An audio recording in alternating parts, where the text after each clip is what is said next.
তৃণমূলের জন্য আমি ফিট নই, তাই তৃণমূল ছাড়লাম। বিরোধী দলনেতার সাথে দেখা করার পরেই সিদ্ধান্ত কামারহাটির পৌর পরিষদের সদস্য শ্যামল চক্রবর্তীর ভাই রতন চক্রবর্তীর।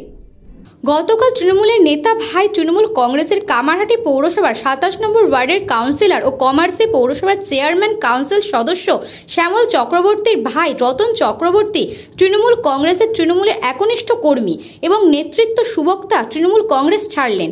এখন সিদ্ধান্ত নেননি অন্য কোনো রাজনৈতিক দলে যোগ দেবেন কিনা, কিন্তু গতকাল আগরপাড়া মহাজাগতিক নগরে আগরপাড়া কুটির শিল্পের বাড়িতে বিজেপি নেতা কৌশিক চক্রবর্তীর বাড়িতে দেখা করলেন বিরোধী দলনেতা এবং বিজেপির নেতা শুভেন্দু অধিকারী ও সম্মান বন্দ্যোপাধ্যায়ের সাথে।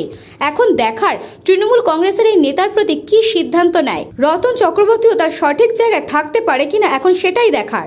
সেই যারা আসছে তাদের সাথে হয়তো মানসিকতায় আমার মিলছে না, আমি হয়তো তাদের মতো না বা তারা আমার মতো না। আসলে শুভেন্দু অধিকারীর ব্যাপারটা অন্যরকম।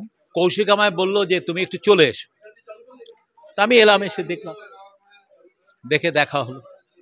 যদি আমি অন্য কোনো রাজনৈতিক দলে যাই বা আমি যা সিদ্ধান্ত নেব তোমাদেরকে ডেকে প্রকাশ্যে বলে পেছন দরজা দিয়ে কোনো সিদ্ধান্ত আমি নেইনি, কোনোদিন নেইনি, নেব না।